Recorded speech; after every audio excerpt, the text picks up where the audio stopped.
Traffic, siksikan, bilis ng galaw. Pero posible bang gamitin ang pampublikong transportasyon para sa isang mas maayos na biyahe sa Metro Manila? Tara, tuklasin natin.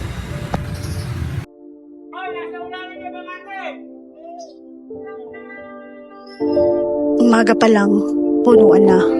Bawat sakay sa jeep ay isang laban sa trapiko, sa init, sa pagod. Pero para sa mga estudyante, manggagawa at bawat Pilipinong bumabiyahe, isa lang ang mahalaga, ang makarating sa paroroonan.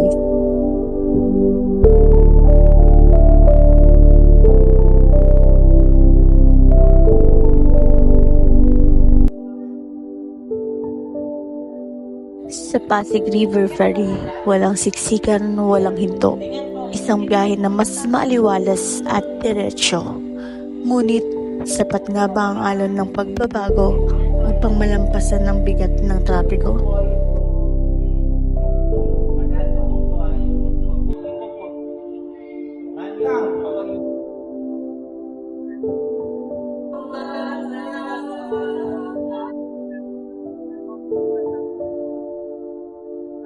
Guys, yung experience nga pala here is nakakakaba siya. Takot talaga ako sa ilog. Pero, enjoy naman. Then, mas mabilis din yung biyahe kapag ganito. Ayan. Mas mabilis yung biyahe niya kasi wala siyang traffic. Ayun nga lang, tis-tis lang sa away. Pero hindi naman siya ganun kaba. And meron din kaming ano ba tawag dito, live event.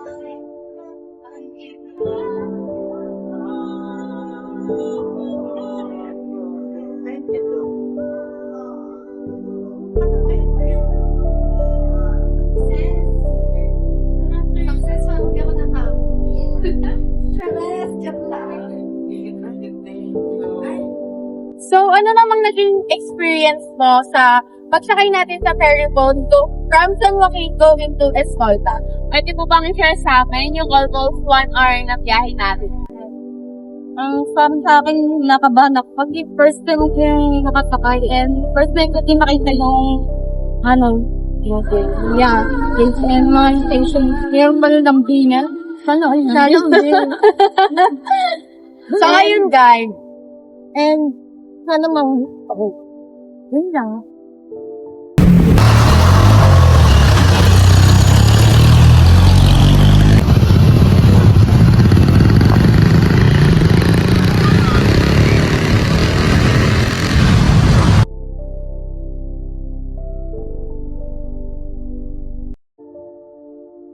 There you go.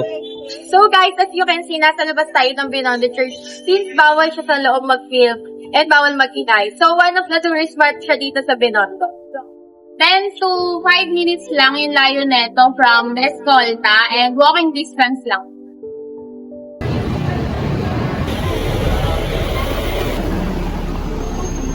So guys, naglalakad kami ngayon papuntang Manila Chinatown dahil maghahanap kami ng makakainan since marami ditong mga restaurants na famous cuisine na pwedeng kainan. So it's time for lunch.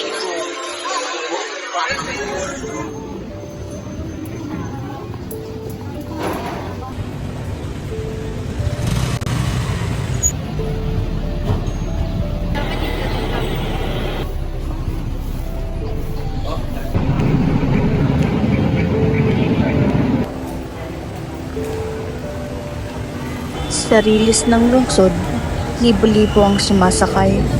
Mabilis, abot kaya, pero laging puno at minsan puno ng aberya. Sa bawat biyahe, tanong ng marami, sapat ba ang tren para sa mga commuter? O isa lang itong patuloy na laban sa agos ng araw-araw? Mula sa mataong lansangan ng Manila, aakyat tayo sa mas mataas na lugar, Antipolo. Dito mas presko ang hangin, mas tahimik ang paligid, at puno ng kasaysayan at kultura.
MRT, mas mabilis pero mas cute. Sa bus, mas mura pero mabagal. At sa jeep, isa lang ang tiyak, laging puno. Sa Maynila, ang rush hour hindi lang oras, kundi isang estado ng buhay.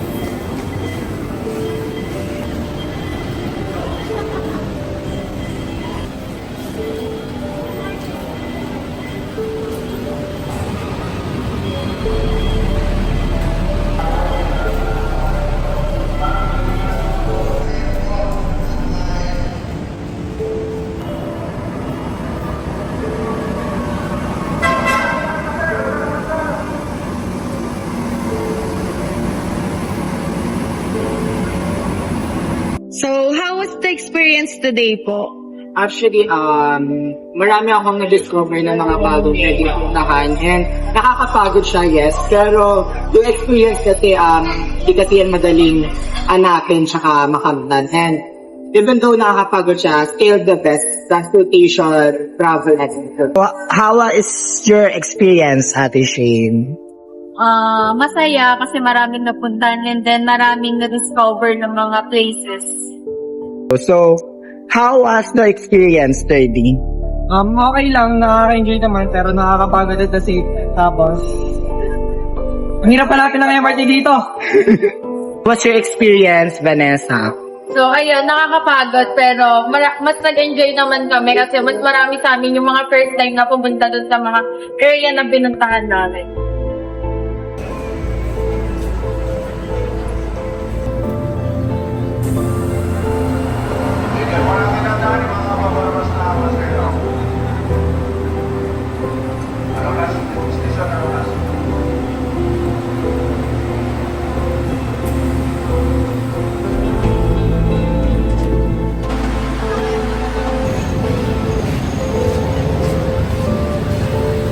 Sa gitna ng makabagong Maynila, may isang lugar na tila hindi nagbago. Ang Intramuros. Isang lungsod sa loob ng lungsod kung saan bawat pader ay may kwentong nais ikwento.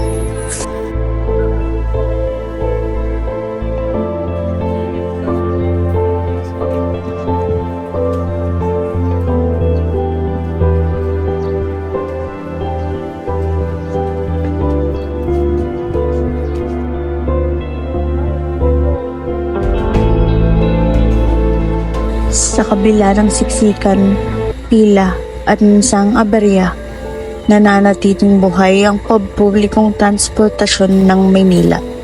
Hindi ito perpekto, pero ito ang bumubuhay sa lungsod, nag-uugnay sa milyong-milyong Pilipino at maaaring maging susi para sa isang mas abot kayang paglalakbay ng mga turista.